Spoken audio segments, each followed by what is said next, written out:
The frequency does not depend upon the radius of the orbit of particle in non-relativistic approximation because mass of the particle is constant. अब पहले हमने non relativistic approximation में बता रहे हैं जिसमें ideal है चीजें, जिसमें ये रिलेटिविटी अप्लाई नहीं होगी कि पार्टिकल की स्पीड जितनी मर्जी ज्यादा हो जाए उसकी स्पीड पे उसका मास जितना मर्जी इंक्रीज हो जाए लेकिन उसकी एनर्जी पे फर्क नहीं पड़ेगा उस कंडीशन में। उस कंडीशन में जो फ्रीक्वेंसी है जो पार्टिकल जिस ऑर्बिट में मूव कर रहा है उसकी फ्रीक्वेंसी पे डिपेंड नहीं करेगा कि वो किस फ्रीक्वेंसी से मूव कर रहा है। The frequency does not decrease. अब इसको ये ज़हन में रखें जो नॉन रिलेटिविस्टिक का है कि दो कंडीशंस को कंपेयर कर रहे हैं हम। एक रिलेटिविस्टिक जिसमें स्पीड के साथ साथ इंक्रीज होने के साथ साथ उसके मास पे भी फर्क पड़ेगा, और नॉन रिलेटिविस्टिक जिसमें वो फिक्स रहेगा उस पर कोई फर्क नहीं पड़ेगा मास पे, क्योंकि मास पार्टिकल का कांस्टेंट रहेगा। ये दो कंडीशंस है जिनको हम कंपेयर कर रहे हैं। The frequency does not decrease when beam spirals out, but it continues to accelerate as it is traveling a greater distance in the same time period. कि जब कोई पार्टिकल मूव करता करता अपने रेडियस में मूव करता करता जब साइक्लोट्रॉन से बाहर जाएगा, उसकी जो उसके सर्कल है उसका रेडियस है उनमें उसकी फ्रीक्वेंसी पे कोई असर नहीं पड़ेगा। वो जैसी स्टार्टिंग से थी वो वैसी की वैसी रहेगी क्योंकि वो एक फिक्स टाइम पीरियड से चल रही है। ये हम नॉन रिलेटिविस्टिक में बताया है आपको जिसमें मास कांस्टेंट रहेगा। अब हम आप बात करेंगे रिलेटिविस्टिक के जिसमें मास पे फर्क पड़ेगा जैसे जैसे इसकी स्पीड इंक्रीज होगी। The relativistic mass increases. अब ऊपर कहा था कि मास ऑफ पार्टिकल कांस्टेंट, अब यहाँ पर कह रहे हैं कि relativistic mass increases as particle speed approaches close to speed of light in contrast to this approximation. ऊपर जो बात की है उसके ऑपोजिट रिलेटिविस्टिक मास जो होगा वो कह रहे हैं इंक्रीज करेगा जैसे जैसे पार्टिकल की जो स्पीड है वो स्पीड ऑफ लाइट के करीब करीब पहुंचेगी। The relativistic mass increases which requires modification to the frequency or modification to the magnetic field during the acceleration. अब वो कह रहे हैं ये तो रिलेटिविटी की जो थ्योरी है वो तो सच है कि ये जो इफेक्ट है मास पे होता है। तो अब अगर मास पे इफेक्ट हो रहा है, हमने मास कांस्टेंट नहीं रहेगा, तो अब हमने उसको कैसे कवर करना है? पहले तो आपको मैंने बताया था ना कि हमने यहाँ पर कि चार्ज कांस्टेंट है, मास कांस्टेंट है, रेडियस कांस्टेंट है, हमने क्या करना है मैग्नेटिक फील्ड को वेरी करके देखना है, उसको पार्टिकल को हैंडल करना है। लेकिन अब यहाँ पर हम कह रहे हैं रिलेटिविटी कहती है हमें कि मास पे इफेक्ट हो रहा है, तो अब उस मास के जो इफेक्ट है उसके इंक्रीज को हमने कैसे हैंडल करना है? जरूरत के तहत या तो हम उसकी फ्रीक्वेंसी को कम ज्यादा करेंगे कि जब उसकी अगर मास कम ज्यादा होना शुरू हो जाए हम उसकी फ्रीक्वेंसी को कम कर लें, या तो हम उसकी मैग्नेटिक फील्ड को कम ज्यादा करेंगे जहां पर हमें उसके मास को कम करने की या कम या ज्यादा करने की जरूरत पड़े।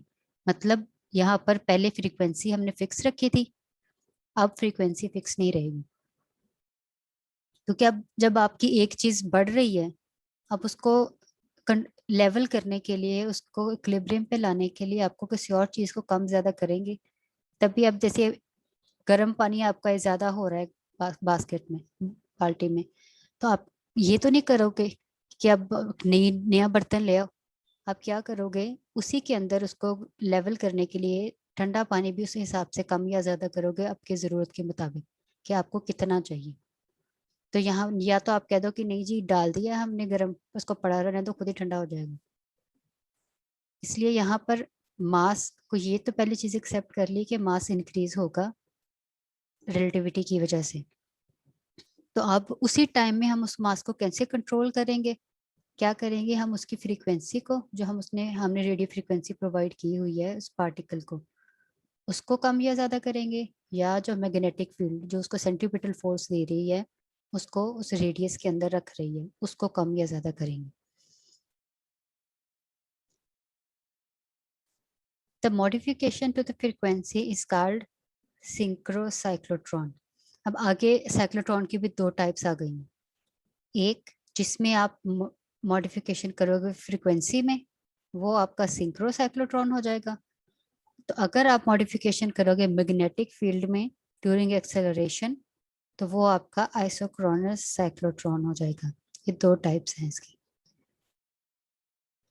The relativistic mass can be written as, ये आपके रिलेटिविटी वाला ही फॉर्मूला है, कोई डिफरेंस नहीं है इसमें, के mass is equal to rest mass divided by 1 minus beta square.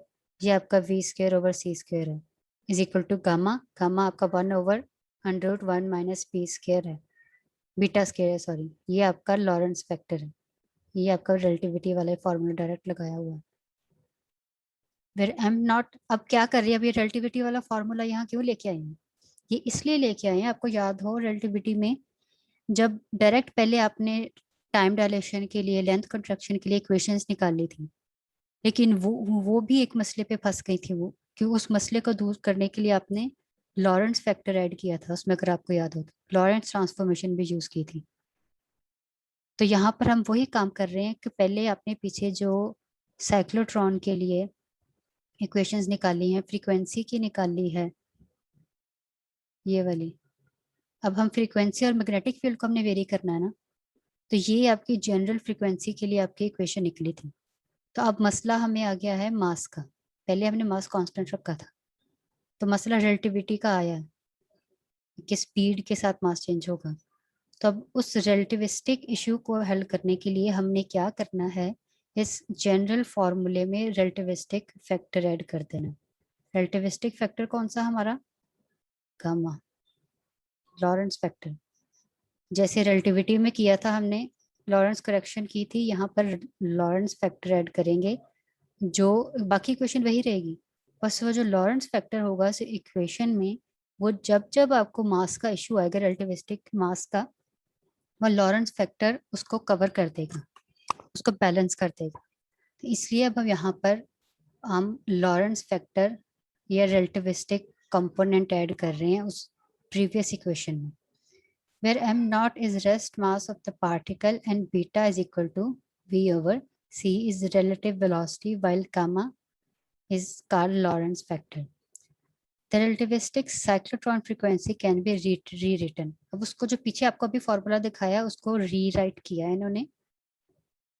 आप बाकी सारा फॉर्मूला वही है, नॉर्मल मास की बजाय रिलेटिविस्टिक मास आ गया और गामा लॉरेंस फैक्टर आ गया।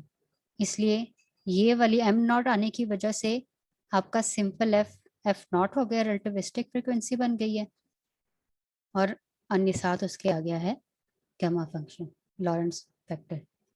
बाकी सारी इक्वेशन वो है, बस आपने सिंपल प्रॉब्लम को आपने रिलेटिविस्टिक प्रॉब्लम में कन्वर्ट कर दी।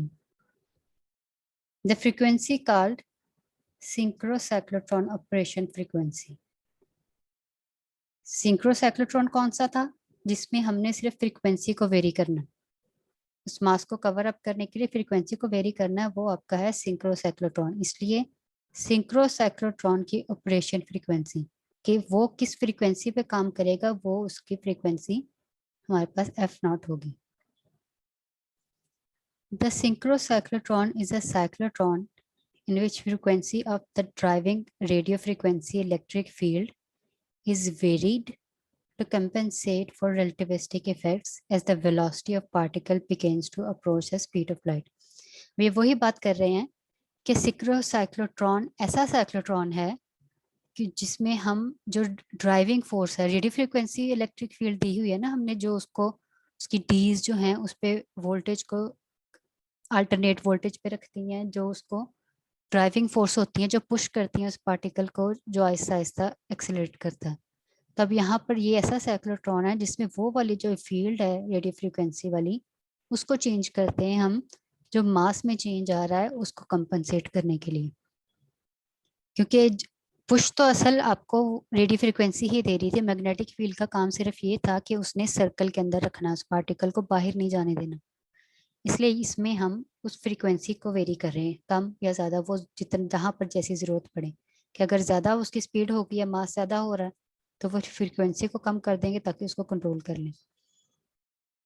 The relativistic cyclotron frequency and angular frequency can be written as, अब उसकी relativistic frequency को मिक्स कर रहे हैं एंगुलर फ्रीक्वेंसी के साथ, क्योंकि सर्कल में मूव कर रहा है वो पार्टिकल प्रोटॉन।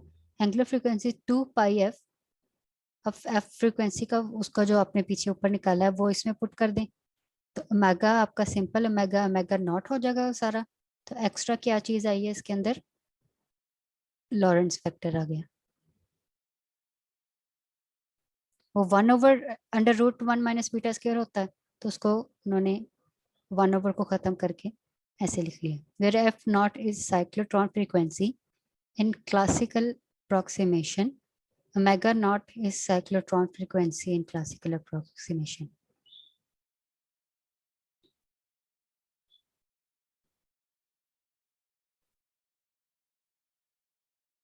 अब ये इस पार्टिकल का सर्कल में मूव करने का जो रेडियस है स्टैटिक मैग्नेटिक फील्ड में, स्टैटिक मैग्नेटिक फील्ड क्यों कह रहे हैं, स्टैटिक मैग्नेटिक फील्ड का मतलब है यहाँ पर मैग्नेटिक फील्ड नहीं वेरी हो रही, यहाँ पर सिर्फ फ्रीक्वेंसी वेरी कर रहे हो आप, इसलिए मैग्नेटिक फील्ड स्टैटिक है।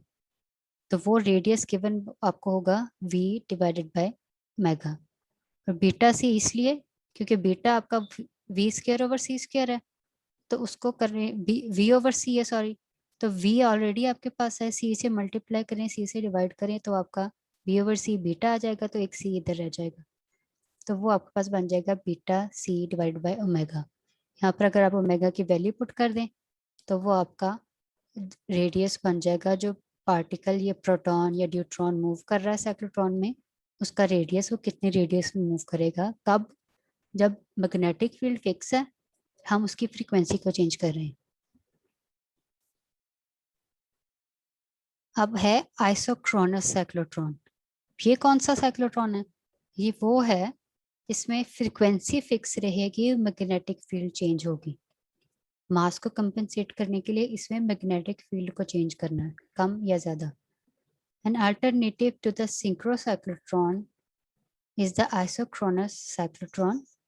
It has a magnetic field that increases with radius rather than with time. अब मतलब ये ऐसे नहीं इंक्रीज करेगी कि हर 1 मिनट के बाद आप टाइम इंटरवल सेट कर दें कि इतनी देर बाद मैग्नेटिक फील्ड ज्यादा हो जाएगी। ये इस हिसाब से चेंज हो रही है जैसे जैसे पार्टिकल सर्कल में मूव कर रहा है, जैसे जैसे रेडियस इंक्रीज होता जा रहा है उसके ऊपर मैग्नेटिक फील्ड भी इंक्रीज होती जा रही है। तो इस साइक्लोट्रॉन में जो मैग्नेटिक फील्ड चेंज हो रही है या इंक्रीज हो रही है, वो रेडियस के इंक्रीज होने के साथ साथ इंक्रीज होती है। Isochronous cyclotron are capable of producing much greater beam current than synchrocyclotron, but require azimuthal variation in the field strength. The variation in magnetic field provides a strong focusing effect and keep the particles captured in their spiral trajectory.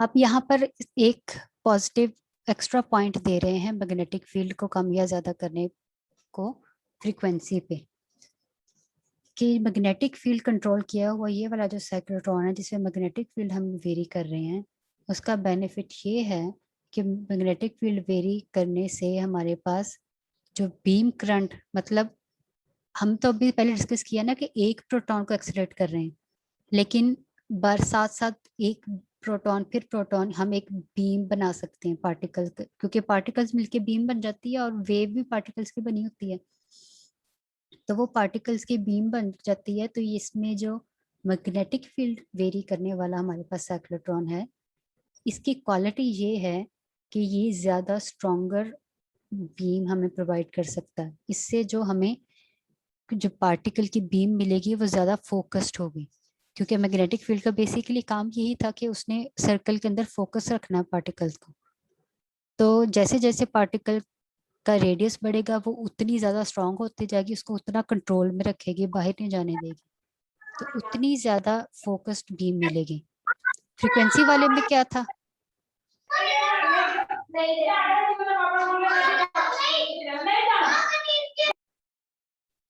Frequency वाले में क्या था कि frequency change हो रही थी, बस वो पार्टिकल की मूवमेंट चेंज हो रही थी, लेकिन उसकी जो कंट्रोल था सर्कल के अंदर वो फिक्स था। अब स्पीड ज़्यादा हो जाएगी, मैग्नेटिक फील्ड ज़्यादा नहीं होगी उसको कंट्रोल करने के लिए, इसलिए उसकी बीम इतनी स्ट्रांग नहीं होगी जितनी स्ट्रांग हमें आइसोक्रोनस साइक्लोट्रॉन में मिलेगी। इसलिए जो ट्रेजेक्टरी होगी इससे मिलने वाली बीम की और जो उनकी स्ट्रेंथ और फोकसिंग इफेक्ट होगा वो ज़्यादा स्ट्रांग होगा सिंक्रोसाइक्लोट्रॉन से।